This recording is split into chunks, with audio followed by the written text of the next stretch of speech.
గోరింటాకు సీరియల్లో తొలిసారి కలిసి జోడీ కట్టారు నిఖిల్ కావ్యశ్రీ. తొలి కాంబోతో సూపర్ హిట్ జోడీ అని పేరు తెచ్చుకున్నారు. ఆ తర్వాత ఇద్దరు ప్రేమలో పడ్డం, దాదాపు 5 ఏళ్ల పాటు రిలేషన్షిప్ లో ఉండడం చూసి ఆడియన్స్ చాలా ఊహించుకున్నారు. బుల్లితెర హిట్ జోడీలో నిఖిల్ కావ్య టాప్ అంటూ ఫ్యాన్స్ కూడా మురిసిపోయేవారు. కానీ గత ఏడాది ఈ జంట తమ ప్రేమకి బ్రేకప్ చెప్పేసింది. ఈ బ్రేకప్ అయిన వెంటనే బిగ్ బాస్ సీజన్ 8 కి కంటెస్టెంట్ గా వెళ్లి కప్పుతో బయటకు వచ్చాడు నిఖిల్. హౌస్ లో ఉన్నంత సేపు కావ్య గురించి చెప్తూ మళ్ళీ తనతో కలుస్తానని, తను లేకుండా ఉండలేనంటూ గట్టిగానే చెప్పాడు. కానీ కావ్య మాత్రం ఇందుకు ససే మేరా అంటూ ఇండైరెక్ట్ గా సోషల్ మీడియాలో కౌంటర్లు వేసేది. బయటికి వచ్చిన తర్వాత నిఖిల్ మాట కూడా మారింది. ప్రేమలో తను మోసపోయాడని, ఎవరైనా సరే ఒకరిని నమ్మే ముందు జాగ్రత్తగా ఉండండి అంటూ ప్రతి షోలోని సలహాలు ఇస్తున్నాడు నిఖిల్. కావ్య కూడా దాదాపు అదే రకంగా చెప్తుంది. మొన్న మధ్య సుమా అడ్డా షోకి వెళ్లి ప్రేమ అని రాసిన పేపర్ ని మంటలో వేసి మరోసారి నిఖిల్ క్లారిటీ ఇచ్చాడు. తాజాగా స్టార్మా పరివారం షోకి కావ్యశ్రీ వచ్చింది. ఈ సందర్భంగా మరోసారి తను సింగిల్ అంటూ ఫుల్ క్లారిటీ ఇచ్చేసింది.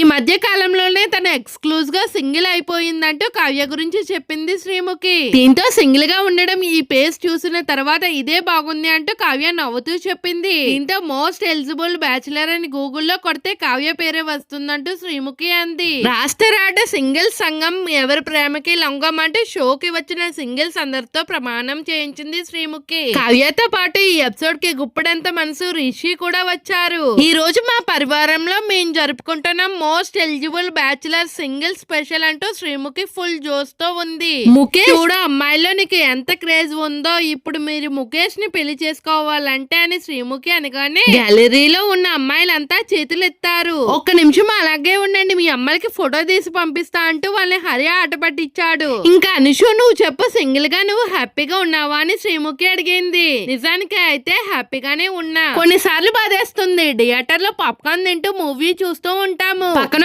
ఏదో చేస్తూ ఉంటారు అంటూ అంశు సరదాగా అన్నది. అవును, పక్క నుండి సౌండ్స్ వస్తూ ఉంటాయంటూ శ్రీముఖి కూడా సరదాగా చెప్పింది.